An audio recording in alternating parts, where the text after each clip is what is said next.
Well, everything the dead don't know piles up like magazines and overflows. And well, everything that you won't see just swirls around, comes down and buries me. Oh.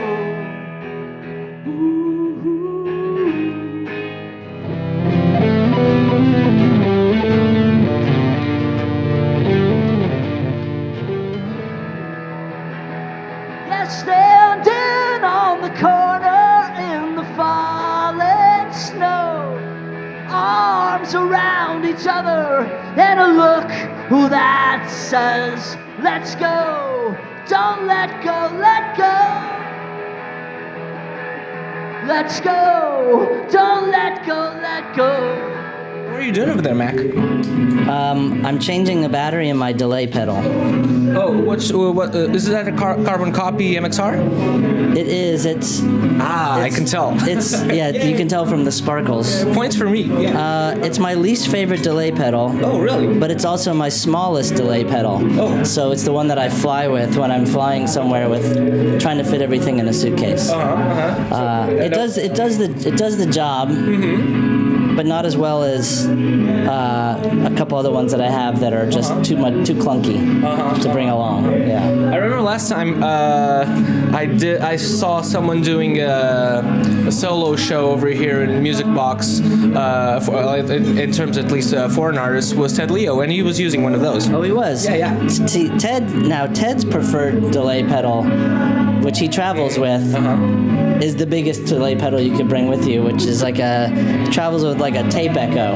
Oh. And he has, I think, a specially made suitcase so he can carry two when one breaks, because they break all the time. Anyway, I would never even try to do what he does with his delays, but clearly he wised up and decided not to bring it to Portugal. No, he maybe has sneaks it into Amy's luggage or something now. Right. Or something. While she's not noticing. When he was here, he wasn't with Amy. When he was I know. Yeah. Of course. No, it was like 5 years ago. Yeah. Yeah. I went to the show. I talked to him. I know. Me too. And because he was actually on the show I was doing.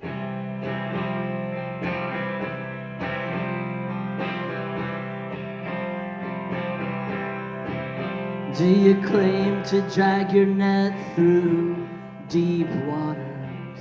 Come dive in pale shallows with me. Yeah, there's underwater life, haunted old wrecks. Even non-believers find something to see. How are you, man? Are you? This is. Good. I'm a little tired. I flew yesterday, and I walked around your city all day today. Excellent.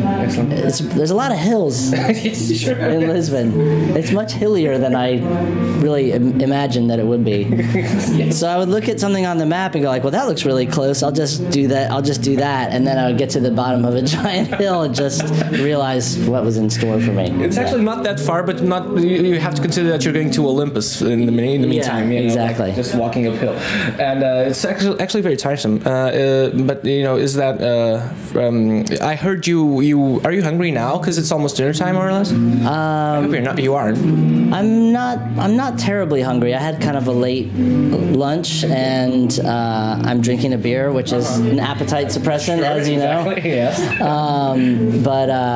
No, I'm just a little jet lagged so far. But okay. Just checking on your well-being. No, I'm good. Okay. I'm good. Yeah. Awesome. And I heard you went to Ramiro, which is a seafood. How to explain this?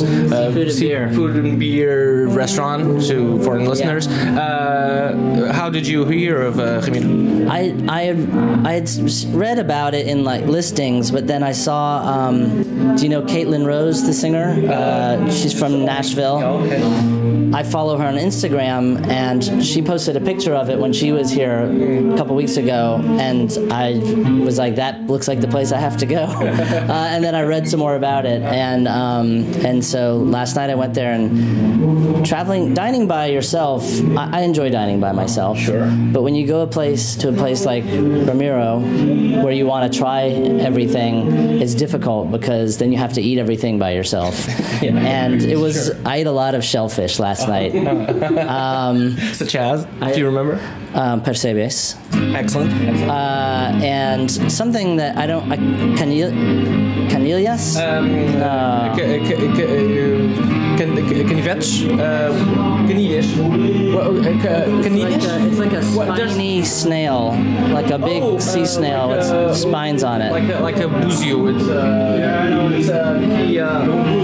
It's a buzio. It's like a whelk, more or less. Yeah, Like the whelky things, like more or less a whelk. more or less a whelk. Yeah. Yes, tiny whelks. I can't remember the name though, because there's like a 100 types. In English, on the menu, they called it a murex, which I don't know what that is. But anyway, it's like a whelk. Okay. And Do you know who also likes perception? I found out yesterday. Who? He told me Wim Wenders, the film director. He's over here in Portugal. And he told me like, I love perception, and I wish I could have perception every day of my life, and I wish there were some in Berlin. So I asked, have you had any? And of course, and I just arrived like 2 hours ago. well, I was really looking forward to it because it's something that you can't get at where I live.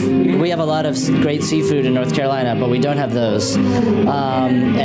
Where? What you guys eat over there? Like lobsters, from the Atlantic, or something? In North Carolina, there's a lot of different kinds of fish, and there are a lot of shrimp. Though it's been very overfished, as you can imagine, so it's harder and harder to get them. But the shrimp, fish, blue crabs, those are the main seafood things in North Carolina. Yeah. Apparently, fish is being substituted or replaced by squid in the big oceans. So apparently, we're going to have a lot of squid for the next few decades. A lot of squid. I hope you like it. Yeah, you better start liking it now, man. To a Honda getting all its tapes stolen. Outside a party where the tension is real. There's a band inside having all their hearts broken. Other kids are wondering how it feels all down in the basement. I'll be out in the flat fields. I'll be winding up the wires, staring at your hologram, trying to make it real. I'll be down in the basement. I'll be out in the flat fields. I'll be winding up the wires, spilling all the ink, staring at your hologram, trying to make it real again. I'm not gonna ask why you decided to go to do a solo thing, but I was interested when Portastatic was a solo thing. Essentially, yes. Oh, okay, sure. But Which is weird. Why you here? I don't know. That's what you were trying to ask. No. I was gonna go somewhere. Your own name for a solo thing when you already 20 years ago you had a solo thing. I mean, I think that one of the reasons was when I do shows like this now, and I've been playing solo shows just under my own name for a few years before I made this record. It gives me the freedom to play whatever I want, because previously when I was doing Portastatic, when I would play live, often with a band or sometimes solo, I would only play Portastatic songs. And then obviously Superchunk just does Superchunk songs. So I liked having a way to be able to play both songs from both bands, whatever I want. And I found that if I play under the name Portastatic, people expect only one thing. So playing under my own name gives me the freedom to mix up the set list. And so when I was making this new record, I wasn't really thinking about what I was going to call it, but when it was done, I realized that I could call it Portastatic, but that felt a little bit like going backwards, because I kind of felt like I had wrapped that project up. And so other than coming up with a whole new band name, which that's too confusing for people, having to explain that, I just figured go under my own name and see how it goes, and just deal with the fact that no one can spell it. And people will be asking me why a solo record now after 25 years. But that's really the best answer. And also, you said on your WTF interview that band names are hard to come by. You were were called Chunk, Yeah. and then you had to change it to Superchunk.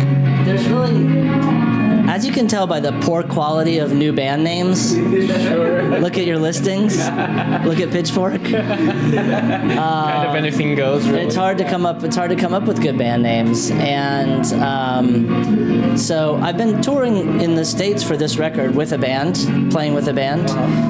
So we've been calling it Mac McCaughan and the Non-Believers. So hopefully I'll come back with a band at some point. But I really do like playing the solo shows, solo electric especially, because then you can be quiet, but you can also get as loud as you want, really.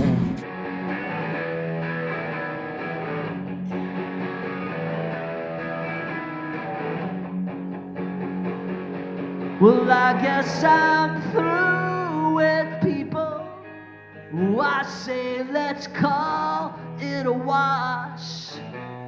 Clean like a pickup on Friday, and stubborn like a pile of rocks. And don't have to care, I couldn't like you less. And don't have to care about that thin cotton dress. Well, I could put my drink down and walk away. Well, it's a simple solution to a complicated maze. I just remembered that I'm through with people today. Maybe this is a big part of, or a big chunk of Superchunk, pardon the pun, maybe this is a big part of the themes in Superchunk. I guess they're kind of teen angst driven, more or less, would you say? But like it seems, I've heard interviews of you speaking about this new work of yours, and it seems like it is somewhat retro-y, or at least focused stylistically in the 80s, and also thematically, like it throws you back to your future when you were 15. Do these feelings ever go away? I mean, I don't think that they do, and I think that that's one of the things that's interesting about it to me, is that it's so easy to get back there whether you want to or not, I guess. And I think that musically it's appealing to me because it was a very formative time for me musically in terms of what I was hearing, and also a very transitional time in music, going from punk rock into new wave and then into whatever you call, the 80s music. And then that was coinciding with obviously a transitional time in everyone's life, which is adolescence and being a teenager. And so just that whole thing wrapped up, and the awkwardness of it is interesting to me. I think there's a lot to think about and a lot to explore about, kind of about what you're saying, like why does it stay with you? I think that having kids who are not quite that old yet, but we have a 12-year-old and an 8-year-old, they're almost there, and I can already see them like going through things, and that is another thing that makes me think about that time. Do you look at your kids and think, like, for instance, what they're listening now is something that you two thinking back to when you were their age, this makes no sense that this has such a meaning to them, I would imagine, at least. I definitely have to remind myself I also listened to some terrible music when I was 12 years old. Some examples off the top of your head you can remember? I'm trying to without burning anyone. I end up sounding just like an old guy because even the worst examples of what I liked are better than the worst examples of what they like. So I don't want to trash talk anybody. I don't want to trash talk anybody. Sure. Not my intention either. But I listen to some good heavy metal, and I know I listen to some terrible heavy metal also. But when is it not good? Right. I know. That's what I'm saying. Even the worst heavy metal band is better than the worst mall punk band. Listen, even now, we were speaking about Lou Barlow's show like 10 years ago, me and Rodrigo. 10 years ago, it was like 2005 at ZDB. And something I think you do. When people ask him for a song, he plays it for them. If you remember. Sabado, Centrido, Folk Implosion, everything. He solo stuff. You take requests, right? I do, though my memory is not great. So there's some songs that people like to request because we never play them, but there's a reason that we never play them. Either because they're not good or we just don't know how to play them. I will take. I've been trying to take requests online ahead of time so I could like. Oh wow! Yeah. That's practice. Excellent. Yeah. Excellent. That's the version to watch. I once saw Elvis Costello here play, and the people wanted him to Did he sing. have the songbook, the spinning wheel? No. Oh, He okay. wanted to. People wanted him to sing that Charles Aznavour cover song he did for the Notting Hill, the romantic comedy. She. Yeah. And he couldn't remember the lyrics at all. Oh. And so he had played Porto the day before, and he had a sheet with the lyrics because people asked him for it. Yeah, of course. So we had to read the sheet, the lyric sheet. Clearly hated that song. He clearly loathed that song. Very, very clearly. But I mentioned Lou Barlow, the Lou Barlow thing, because he was taking requests, and this guy in the audience. This was around the emo album at the time, and he said, "What's your favorite song on this new record?" And someone said, "Oh, play Round and Round," and he said, "That's a Rat song." They didn't know it was a I cover. didn't know it was a cover. It's a great song. I know, and my point is that for the longest time I thought Rat was a terrible band, and they're not. They're amazing, actually. It's really good songs.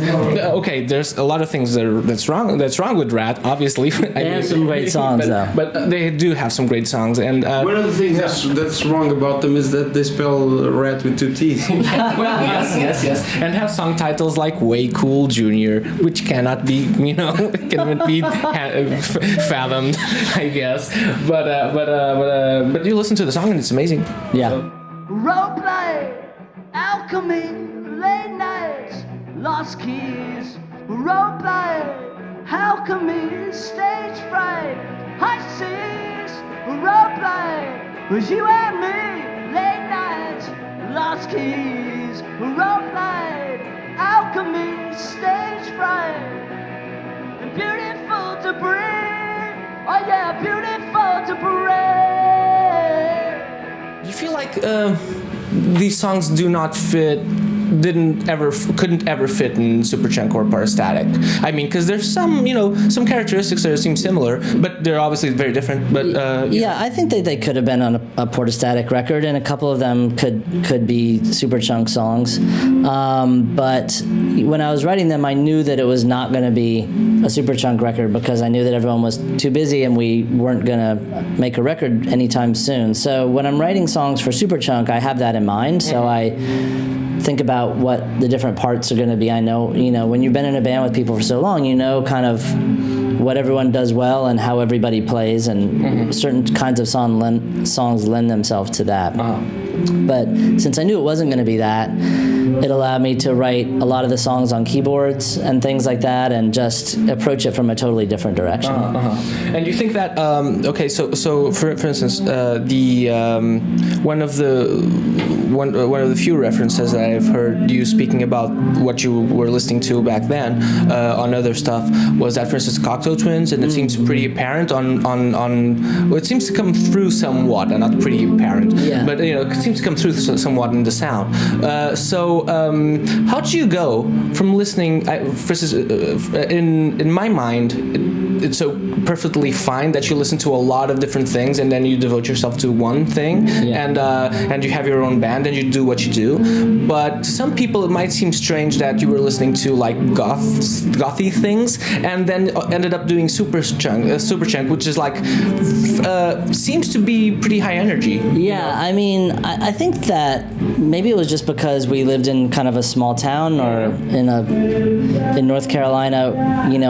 If we wanted to go see a band like the Cocteau Twins or something, we would have to drive to Washington, D.C. or New York or sometimes Atlanta. So we had good record stores and good radio stations, but to us, anything that was different was like, we liked it. Anything, and you know what I mean? So for us, whether it was a hardcore band or something like Cocteau Twins or The Cure or something, I mean, we listened to everything at the same time because it was all different than album rock radio or top 40 radio. So I'm still like that now. I mean, with everything that's marginally different, like, this is interesting. I'm going to go check this out. Sure, and I think that obviously you go through phases of, liking one thing and not liking another thing, or just listening to something less than you used to or whatever. But I feel like, I remember riding in the Corrosion of Conformity, this band? Yeah. I remember like riding in their van, and they would be listening to the Cocteau Twins, and then the next minute they'd be listening to Iron Maiden or whatever. I mean, it was, no prejudice, man. I didn't feel like the next minute Trouble Funk. I mean, that was a very big band in the punk scene because they were from DC and Minor Threat had played with them, and so there was not really a lot of, if you're in the punk scene you should only listen to this. It was more like, we live in this place, and if the main kinds of shows that we can go see are hardcore matinees on Sunday, we're going to go see those. But then if the Meat Puppets come play, we're going to go see that too. But then if we can drive to DC to see the Church, we're going to go do that too. It was just kind of like anything we could do, you know what I mean? We would do and we would listen to. So yeah, it never felt very like broken down. I mean, I feel like maybe it's more like that now for younger kids in terms of like, if you listen to this kind of music, like that's the only kind of music you listen to. But for us, I mean, the internet lends itself to that. Yeah. Because you just go down a rabbit hole in one direction, That's what I was going to say, that because of the cataloging of styles and genres through words, well, not necessarily now because you have YouTube, but you still are going to look for things through words and through descriptions, and through All Music Guide and stuff like that, like because it's all ramifications and Wikipedia and stuff like that. It's all ramifications, but it has it's weird because it seems also to have enabled people to have better taste quicker. I guess it's also. I mean, I think that it's good in the sense that if you're looking for African music from the 70s, you can find a blog where someone has just uploaded all these records that you'll never be able to buy, and you can listen to all that stuff. You know what I mean? So that's, in terms of the rabbit hole, it's great to find things like that. But if you're just if you're a young person and trying to be exposed to new things, if you don't have a record store in your town anymore, you can't just walk in and look at this rack and go like, that looks interesting, what's that, or what's that, and talk to someone about it who already knows all that stuff. Are there towns without record stores now? Yeah. There are? Yeah. Okay, I thought there was at least one. I mean, a lot of towns they closed. In a lot of towns it was the only record store for a long time was like Best Buy or something, and then they're carrying less and less music. So, I buy records online as well as in the record store, and I think that a lot of people only buy them online. But I thought at least every town, even small towns, had one Joan Array. They used to. Had at least one Joan Array. Right. Doing the thing. They used to. They used to. Okay. Unfortunately, it was good and bad. Yeah. Okay. But in Durham and we have a lot of record stores. Chapel Hill. Yeah, we have a lot of good record stores. But the second part of your question was, how did kind of Superchunk end up sounding like we sounded if we were listening to that? Exactly. Thank you for doing my job for myself. Well, it just occurred to me. I kind of went. It's true though. I kind of went off on a tangent, but if you're listening to, for instance, at that time, the band like the Buzzcocks was always a band that we liked. Husker Du was always a band that we liked. Sonic Youth, Dinosaur Jr. when they started. These were all bands that we loved. And if you're starting a band and you play guitar, it's much more natural, I think, to say like, I'm going to try to write songs like that, than to say I'm going to try to write songs like the Cocteau Twins. Yeah. That's a much. You just go like, I can't make that kind of music. You know what I mean? It just seems foreign. And if you're trying to sound. I mean, also if you're trying to, it would just feel very forced. I think to try to make a record that, for me to be in a band that sounded like Bauhaus or something like that would be strange. So it was just more natural in terms of what I knew how to, do. And I think that's why that ends up being like that. Because even I was thinking even in terms of the moods, because obviously you're not going to. Okay, I'm going to try to write something Cocteau Twinsy on, or at least something that's inspired by that on my guitar. Obviously, you're going to go like, okay, 1, 2 power chords. Okay, this sound just finished. I can't. This doesn't take nearly enough time for my needs. To the I guess. And in terms of those sounds on Non-Believers, I was using those bands as like a touchstone and like a reference point in my mind, not to so much say like I'm going to write a song like the Cocteau Twins, but to say more like, what kind of guitar sound do I want on this song? Let me think about, like, not that I could ever figure out what Robin Guthrie or someone was doing exactly, but let me think about that while I'm like working on this guitar sound, and get something near there for that mood. Did you go? Did you try anything guitar-wise in terms of the synth, or in terms of synth sounds? Because there are ways of like modulating the sound in terms of getting closer to synth sounds. I was using a lot of effects pedals and things, but I had so many synths already on the record, I didn't need to try to make the guitar sound like a synth. Yeah, of course. Otherwise Synth City, I guess. Yeah. Synth City. There's Synth City. I don't mind. I'll go to Synth City. I don't mind, but... Okay. That's something that's noticeable in I Hate Music. It starts with keyboard sounds.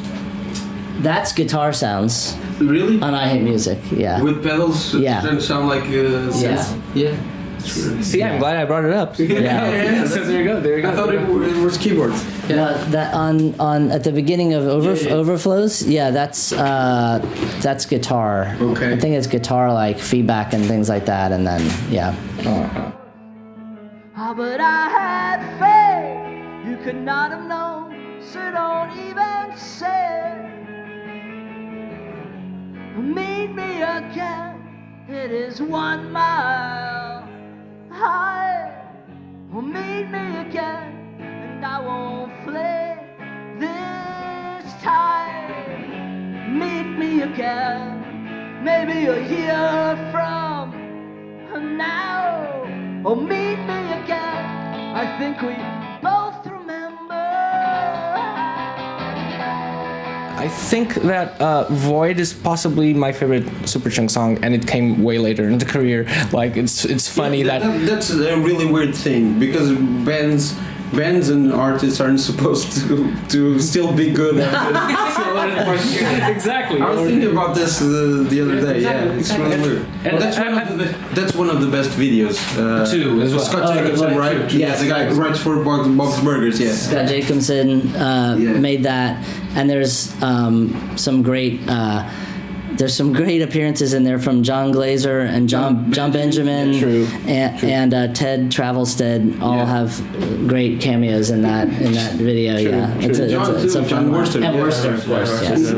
He's in the band. It's not called. It's not a cameo. It's not a cameo if you're in the band. I know, but it's a great performance by him. That's what I was saying. And I'm playing Patrick Stickles' guitar in that video. Okay. Yeah, because we were. I don't remember why, but all our equipment was somewhere else in New York City, and then we were filming it at Shea Stadium, the venue, and they let us use their guitars to play in the live part of that video. How come though? Was it just around the? Well, because that's one of the guys in the band. That's his venue, and they live. I guess they live nearby, and so they let us. Yeah. What Antonio was asking was, you're not supposed to be good after 25 years. Yeah. Well, I mean, it was just supposed to. I mean, I've been fans of I've been a fan of Superchunk at least since Watery Hands, if not before. But I was like 15 or 16 or something, and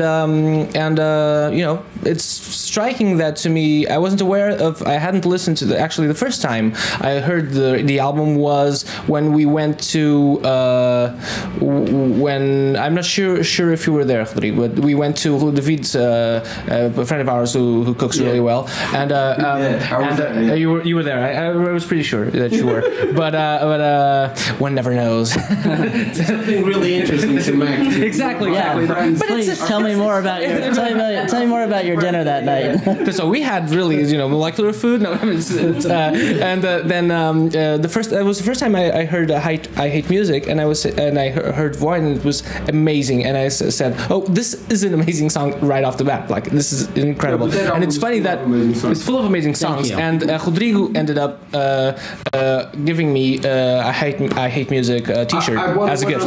Blue I Hate Music T-shirts, but cool. I ordered it online. Yeah. And it was too big, and I gave it to Antonio.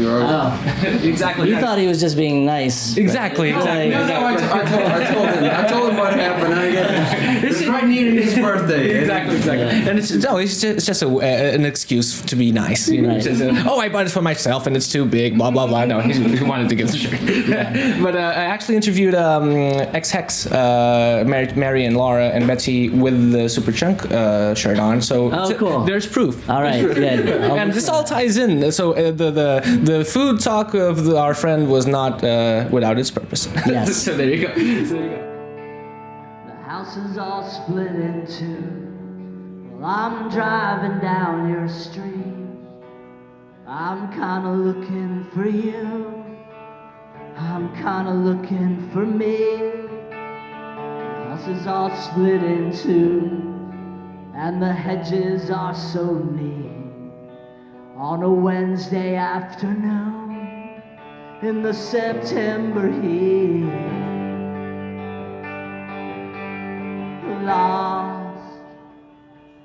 Lost again without it. Before Rodrigo, I'm sure, has a ton of questions about John, as a huge fan. But this also goes on a podcast called Made of Things, and I wanted to ask you, like, what are the top 3 things, not to go too far, that you think have made you and made you want to do this forever? Forever. Number 1? Forever, yes, until now. Quite a long time. It's a mighty long time. So you mean like what made me want to be a musician? That kind of thing. Dedicate yourself to art. The first thing in that chain of events would probably just be my parents having records and listening to music, both in the car on the radio and also just playing records in the house, and just so music just being a thing that was around, and then following that, them encouraging us to be in the school band, play music as, not like this is going to be your profession, obviously, just as something interesting and fun to do, You play the trumpet, right? I play the trumpet, yes. You know too much. Yes, I know, I do not. It's hardly the truth. I used to play the trumpet too. Oh, really? That's new. You don't forget how. No, but your lips lose your do. embouchure, yeah. You can't play for very long, but you remember how to do it, yeah. And then, let's see, a second thing, I guess, would just be, I think that being exposed to the hardcore scene when I was in junior high and high school was great, because that was the thing, going to see hardcore bands before you're old enough to go to a club, like to see a band, like touring band that would come through and only play at a drinking establishment. So you could go see bands at whatever age, and it really just gave you the idea that, anyone can do this, because half the bands that you're seeing, if you're going to see a hardcore matinee, they're also teenagers, And there's the dance between the audience and the bands playing, right? Yeah, it's just so much. Everything is much more like we're all the same. It's not, seeing the movie The Kids Are All Right, the Who movie. I remember that being a pivotal moment for me. My parents, we were on vacation somewhere, and my parents took us to see it in the theater, and that was just like that like, that was an amazing band, obviously, but also just something about it made its rock and roll seem really fun, Yeah. And this is before like MTV, so like you couldn't just see bands playing all the time, like there was no videos. So going to see a whole movie of like that band in their prime was kind of like mind blowing. But at the same time, it was still definitely like they're rock stars. Yeah. And then when it came to what you're talking about, going to see punk bands in like in North Carolina, it was like, oh, these people are all this, like, they're not rock, they're on stage, but they're not rock stars. They're just like, everyone's the same here. So there was like two sides of that, of rock and roll there that are both important, but the first one was seeing the Who movie was very exciting, but then like getting involved in the hardcore scene was like another step towards like, oh, like anyone could do that, And because it's not without its without its charm. I mean, it's full of charm. That's basically much of what it is. But it's not without its charm. The idea of the rock star and the inaccessibility, I guess. Like I mean, for instance, they're larger than life. They're larger than life. Yeah. And there's for instance, I can remember recently I watched the Kiss movie. Kiss meets the Phantom. Kiss meets the Phantom of the park. Yeah, it's insane. They fly and they shoot lasers out of their eyes. Yes. And I loved that movie when I first saw it. I've watched it twice and still love it. Love it. And it's only recently, and I'm a grown man now, I guess. It's incredible, and but it's not. It's still it's funny because I grew up when MTV was still booming and was still very interesting, at least. I learned a lot with music channels and there we had one in. It was mostly terrible, but had an amazing show, which was a German Viva television. I'm not sure if you ever did anything with them. I don't think so. But they had a really good alternative music show called Vava, and really excellent taste. They played your videos at least, so okay. but so hats off to them. Right, had to be somewhat good then. Well, it's so dark. We tell the other kids we bite. We don't go that far, no. Oh, but we might. We've got box batteries. Oh, that sounds good. Box batteries. Thank you, people. Box batteries. One more time. We've got box batteries. Box batteries. Box batteries.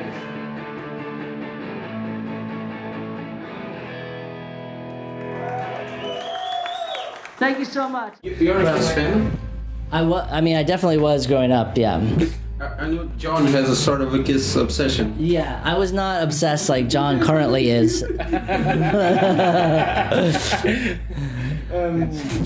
While we're on John, please. Yeah, you introduced John to Tom Sharpling. Tom Sharpling was your friend first. I don't know. I guess the rest of us knew. Tom, I think, came to see Superchunk when Chuck was still in the band, and so I guess we met Tom before John joined the group. But I don't think any of us knew Tom that well until maybe we'd seen him a couple times in New Jersey at shows and got to hang out. And then those guys. I don't know what year they started doing the radio show, but I think it was 1952. I think. Yeah, but the Rotten Wool thing was like 98 or 98 or 97 or maybe, so. 98.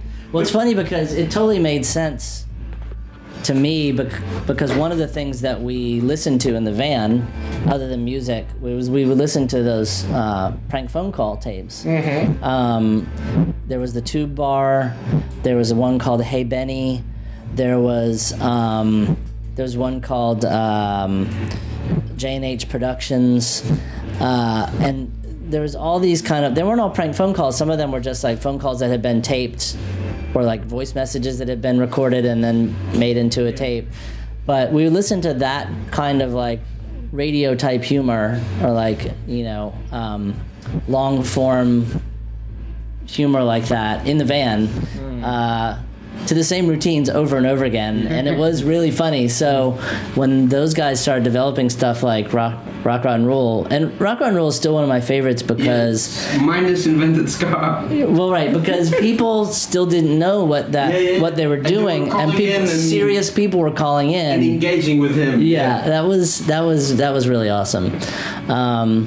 But yeah, so those guys created quite a beast. Do you follow that universe, that Newbridge?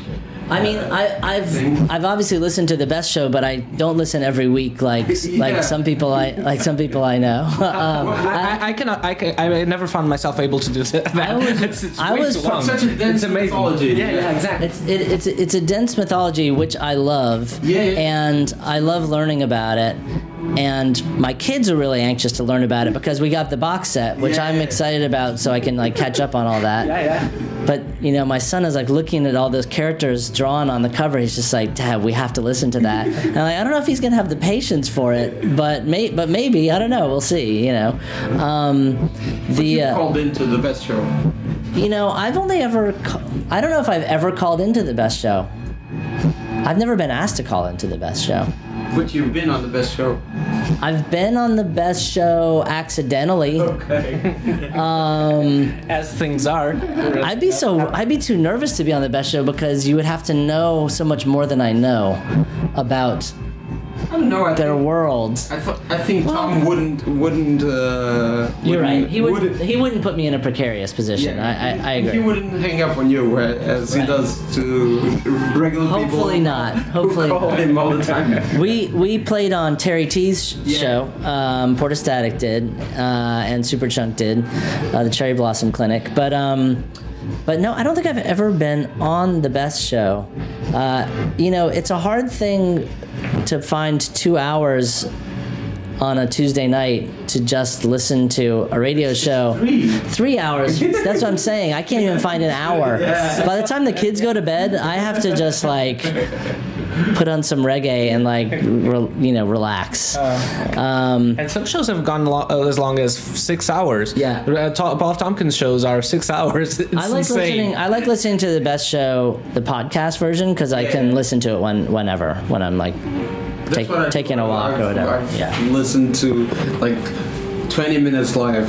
I mean, I'm envious of people who listen every week because I see them on Twitter, commenting on things that are happening in real time, and that's very exciting. It's like watching sports or something because you don't know what's going to happen, and you get to experience something in real time, which is unusual, But like I said, I tend to just download it and listen to it.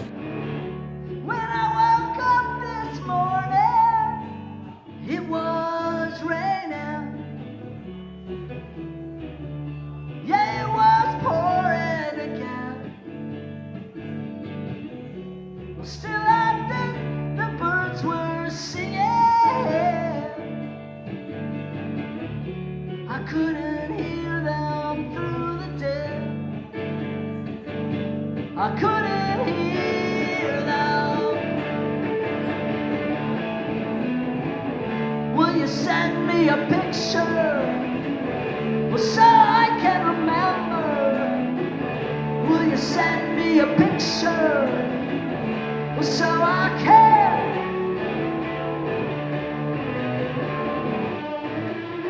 It's really weird that Superchunk fell into lots of comedians who like what John does on the Best Show have Superchunk as a favorite band or as a. I was listening to that guy who used to work to write for Conan, Brian Stack. Brian Stack. Yeah. He used to write for Conan and now he writes for Colbert, I think so. And he said he loves Superchunk. Yeah. Yeah, I mean, I think that he might have been how we got on Conan in the first place when we played on that show. I'm not sure, but I think that it's just we all kind of grew up.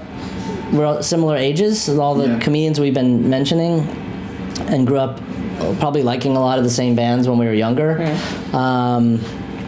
and also watching the same comedy when we were younger.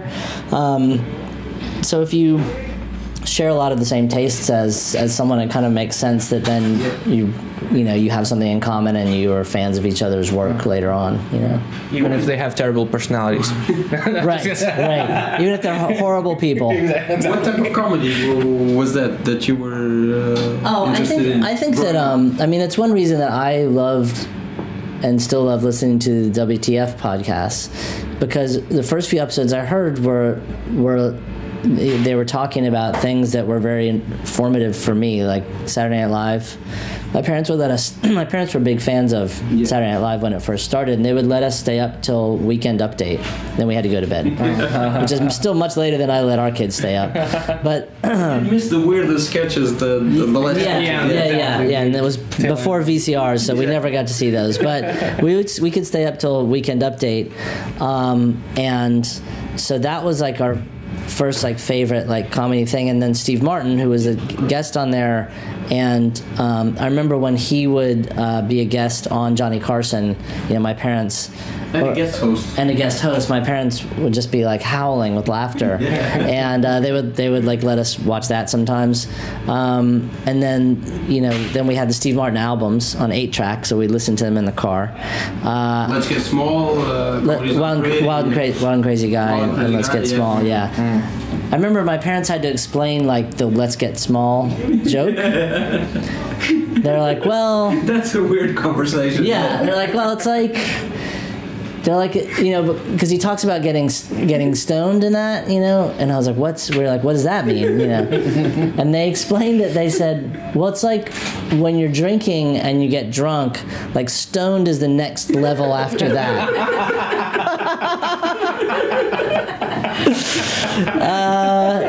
I remember having that conversation, and then it was funny because we listened to those things in the car, and every time that he would, and it was very clean comedy, but he would say I'm pissed or something, and they would turn it off. No, you can't say that, right? Okay, and then we'd turn it back on again. Still happened, but it has a post disclaimer. Yes, exactly. Okay, cool. Now that's not to be repeated, right? Yeah. And then when Letterman started, I remember watching Letterman in the daytime because we were at my grandparents' house during the summer. We weren't in school, and my grandma would always watch morning television, game shows. But when he was a weather host? No, when he first started he first started the David Letterman show, it was a morning show. Oh yeah. And but before he used to be a weatherman or something. Yeah, I didn't know about that, but so we watched it there, and then obviously when it was on at night, I still can't believe I could stay up so late on school nights. My parents, I'm never letting my kids stay up that late on a school night. But that was the thing that we couldn't wait to talk about the next day at school. Is what was on David Letterman the night before. So all this stuff, was very just all that stuff, and then the Monty Python movies was stuff that really informed our sense of humor, growing up. I grew up on Monty Python, and when the reruns showed when I was doing I don't know, before high school, what's it called? I don't remember. Junior high. I was finishing junior high when it's not important, at least over here. The grades don't matter in terms of getting into college and stuff like that. So when the reruns are on, and stuff that I hadn't watched as a kid was on, I stayed up until really late. Until 3 a.m. or something. Yeah. To see the reruns and not study. So I'm here now today. that's one of my. And so now that's why you have a podcast. Now I have a podcast.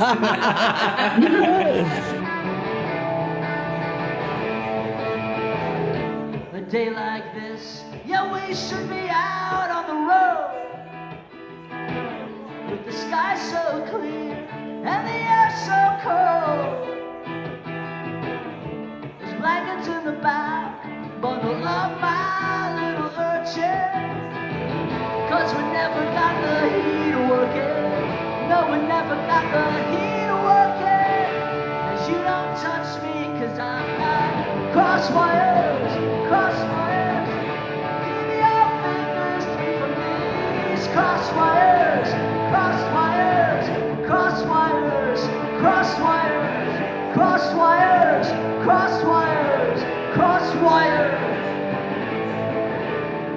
Another weird thing is how you guys like Phil Morris and Peyton Reed used to do your videos, and still do. Yeah. I mean, and a lot of that's again like goes back to North Carolina and like music scene. You know, Peyton was in bands. Phil, I remember seeing Phil Morrison on stage at a club in Raleigh, singing a song with the True Believers, band from Texas.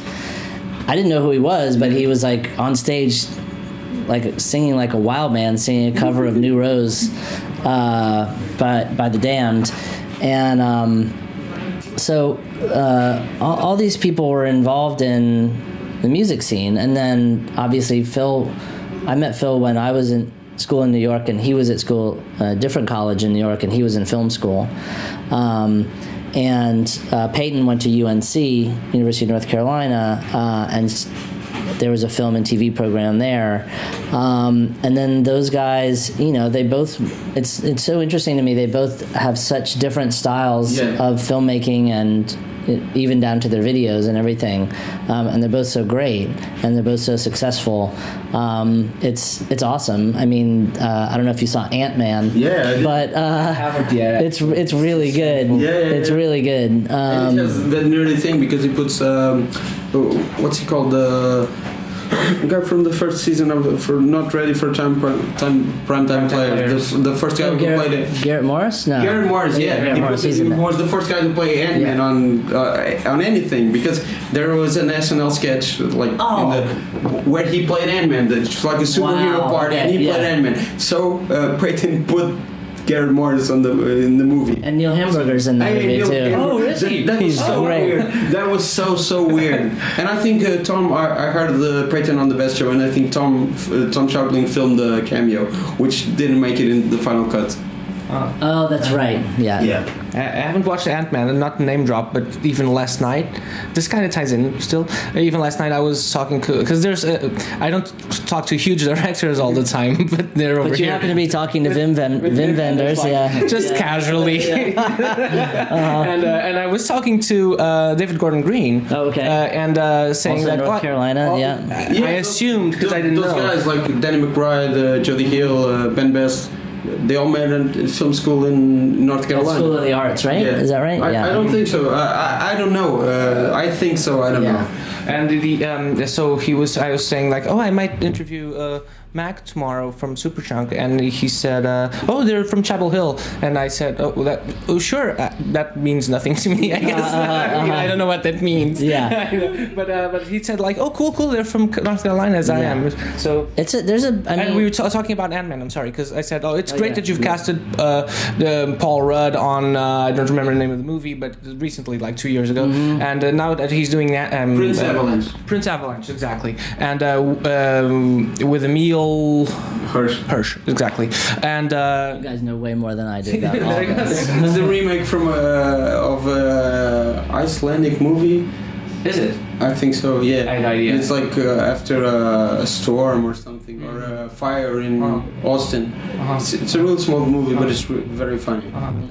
So Ant-Man came up because I was saying like it's great that you cast such great actors and leading people, and he said and then it's good because I don't pay them anything, and now they can go on to do Ant-Man. Right. and I said exactly, I'm so proud, but I haven't watched it yet though. So it's really good, and my kids loved it. That's so good.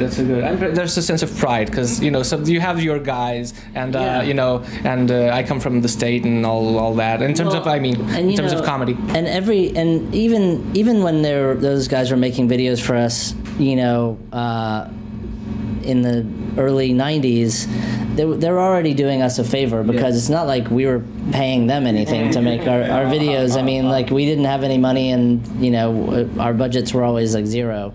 So those guys, anyone who's ever made a video for us, including Scott Jacobson, Norwood Cheek, those guys always call in a lot of favors to make it happen, and we really appreciate it. It's great. But you put a lot of effort into making them funny, some of them. Yeah, I mean, I think that a lot of that comes from John, or from the director. Obviously, if Peyton's making a video, like, he's gonna have a lot of funny ideas. The Hyper Enough, the Hyper Enough video.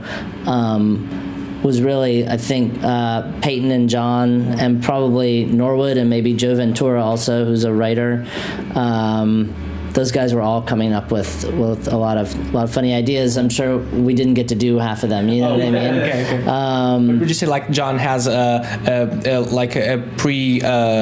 pre-existing willingness to be ridiculous? Would you say? Well, yeah. Look. I mean, in the best of ways. Think about John in the Driveway to Driveway video, where he's the like uptight like butler guy who's like. I mean, Jim Wilbur also was like very willing to like look like an ass. That I think about that scene where he's shaving him or something like that, and then he's like putting powder on his face after he shaves him or something. I don't remember, but like it's that, you know, a lot of bands don't want to act. Yeah. You know what I mean? Which I totally understand, but those guys not only like are they willing to, but they're good at it. Yeah, you know. But you're also funny. There's a Phil Morrison video of a Yellow Tango song which you star in, and you're also funny in that. What was the song? What's the one from 2 records ago? Yellow Tango. You're the star of the video. Oh, I'm just playing guitar and singing. Yeah, I guess I didn't think of it as being that funny, but I wasn't trying to be funny. But it wasn't trying to be. I was trying to be serious. That's why it works. That's the best comedy. Exactly. No, Phil. Everyone. We've been very lucky with videos because running a record label, obviously, like we see a lot of videos get made, and they're not all very good. Some aren't, but we've been lucky as a band to work with people that were like really had ideas, you know. Yeah, and as a label, you're also very lucky. One of the best videos I've seen this year is the Mountain Goats Legend of Chavo Guerrero. Oh, that's a great one. And the album is really good. That's a great record. It's really funny. Yeah. The I don't know if you've seen. I mean, everyone makes lyric videos now. We just a woman just made one for Your Hologram from Non-Believers. It didn't come out yet, but is it going to? It's going to, yeah. But one of the best lyric videos I've seen is the Titus Andronicus video for Dimed Out. I don't know if you've watched it. Yeah. And it's so perfect because it's just like a whiteboard getting erased and drawn on, but it's like his handwriting. I only saw a bit because I knew that it was a really epic album, and I didn't want to listen to just one song before it came out. It's a great song, but he sings it so fast that if you're just listening, you could never get all that. So it's one of the rare times where it's really valuable to have like the lyric video, and you can just like follow along, and like it really makes the song that much more impactful, I think. Which a lot of times videos don't do that. Sometimes like they're good to just look at, but they don't help the song. Sometimes they don't do anything and they're boring. But that is like a time when it's really actually great. Yeah, that's for Dined Out. Yeah. You let the rope down slowly as you drop me to the dark. Can you pull the blanket over and make this hole not hurt? Are you keeping track? Are you keeping track? Are you keeping track? Are you keeping track? 'Cause I am not. 'Cause I am not.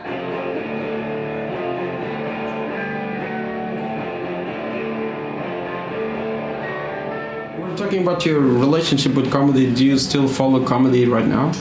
I do. I mean, there's so much of it. It's crazy, which is great, but it makes it hard to keep up.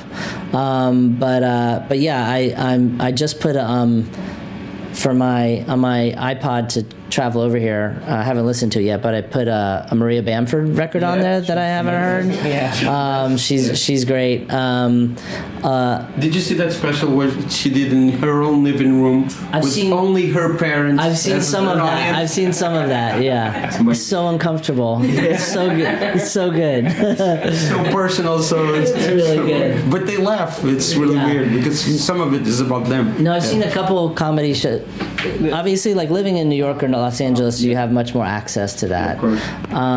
But a couple shows I've seen this year in North Carolina were John Hodgman show, which is great. A new one of his called Vacation Land. A Tig Notaro show, which was really incredible. And she has her own TV show now. Yes, it didn't start yet. Amazon. It came out. The pilot is out. Yeah, I haven't seen it yet. Louis C.K. Yeah, this is like 2 days old though. Yeah. I know, but it's old to him. He seems No. So way too saw hip. within moments. Saw within moments of it being available. This is true. Yeah. Actually, you're teasing, but this is true. And then I saw, I really like seeing. Those were all in theaters. The Hodgman and the Tig show, and I like seeing that stuff, but I like seeing it in smaller places. And there was a Kurt Braunohler show in Chapel Hill recently that was really, really awesome. He has a really funny video with Jonah Ray for Michael Cronin. He's on the mic. He's in the mic. The Michael Cronin video. But again, all in the same universe. Yeah, and someone who's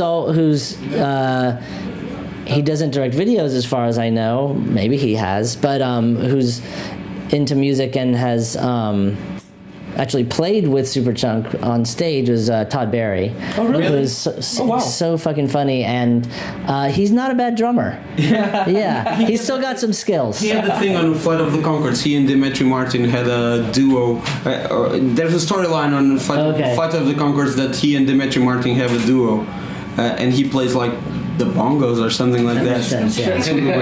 Todd Barry is really funny in the new Aziz Ansari Netflix show, Master of None. He plays the director. He came out yesterday. Okay. Again. He came out yesterday. He's already seen the whole season. Exactly. I've seen 5 episodes. Again, it's only seen 5 episodes since last night. Come upstairs, where there's castles collapsing. Don't you want to see it go down? Oh yes I do, not want to miss the destruction that's happening. And I could use a spell from this sound.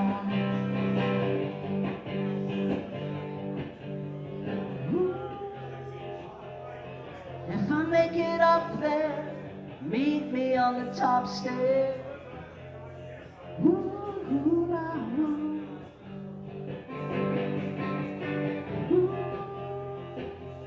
Take me to some fresh air. Frankly, take me anywhere. 'Cause I'm living in the dark. And you could be the sun. What do you think is the relationship between indie rock? I don't know if you object to that term and comedy. Because I think it's really what I was saying before. Like I think it's the people we've been talking about are all kind of similar ages to us. We all grew up at the same time, experiencing the same culture, things that were culturally impactful on all of us, both musically and comedy. And so I think that it kind of binds itself together. And I also think that, music without a sense of humor, and I don't mean you have to be like Ween, but there's something to be said for even music that's like serious. If you can tell the person doesn't take themselves too seriously, to me, like that's a big relief. You know what I mean? And that makes me like them. Makes me like them more. No harm in being Ween, by the way. No harm in it, but I'm just saying you don't have to be a funny band. Yeah, exactly. I kind of got into comedy because Yellow Tango's video for Sugar Cube with David Cross and Bob Odenkirk used by Phil Morrison. It's a Phil Morrison video. Yeah, I didn't know. It used to. There was a music channel on cable here in 2001, and they used to show that video every afternoon, every single afternoon, like 3 o'clock on the dot. That video went on. Is Marshall Crenshaw in that video? I don't know. I think my wife is in that video. Really? Yeah. It's like the School of Rock came out later, but it's like it's ages late before. Yeah. It's like. Oh no, I'm thinking of the Tom Courtenay video. Tom Courtenay video, which is like my wife is in that video. Black one. Oh yeah. It has that They're like the Beatles. That play on the Beatles. That's the one with Marshall Crenshaw, and my wife is in that video. Are You a Rocker or Am I? Rod and they say I'm Rod. Yes. Yeah. And then right, Tom. I'm sorry. Sugar Cube is the School of Rock. Yeah. Yeah. Right. Video. Amazing Yeah. video, and that kind of got me into comedy. It's like people can do this. It's funny. It's Yeah. great. Yeah. It was No, and really Cross nice. did that, and he did Watery Hands in the same year with you guys. Yeah, Phil Morrison directed the Watery Hands video with Janine Garofalo and David Cross in it. Yeah, I love that video. It's so good that he's still around, and I can't thank you enough for doing this, man. Because sure. I've bugged some person that I'm not going to say on air, but I'll tell you now. No, I'll tell you later. But I've been bugging the label forever to not forever, but at least two or three times I've seen you guys play at Primavera. Oh, so okay. because they're like, let's do that. They're not doing promo. It's hard at Primavera. It's just so crazy. I saw there, you know. Superchunk at Primavera, and then I saw the Shellac, and someone yelled out to Bob, "Why are you seeing Superchunk?" And he said something like, "Because they're fucking amazing, that's why." Yeah. There was a really nice moment. 2013. No, 2010. 10. Okay. That's I saw the last one I went to. Oh, that's awesome. Oh, okay. Sorry. No, yeah, That's it's an amazing show. show. A really great moment when he said that, because they're fucking amazing, that's why. Oh yeah, Superchunk. Bob Weston is someone that, I mean, one thing I really value about the North Carolina, the U.S. indie scene, if you want to call it that, is that I feel like it really came out of punk rock. Yeah. And so guys like Albini or Bob Weston that I met, in the 80s, they're all still doing different things in music, producing or mastering or still playing music or whatever. And, you don't get to see them that often, but when you do, it's like everything is the same and you all have very similar experiences. And so you still share a lot. And Weston, I stayed at his house recently in Chicago, and he's someone that I met when the Volcano Sons probably stayed at my house or something, in like 1990. I don't know. So I liked how you said mastering instead of producing, so as to if Albini ever hears this, not to be mad at you. Well, okay, Albini is a producer. I know he likes to say he's a recording engineer, which he is also. But Bob Weston has a mastering house, so I just want to make sure all my bases are covered.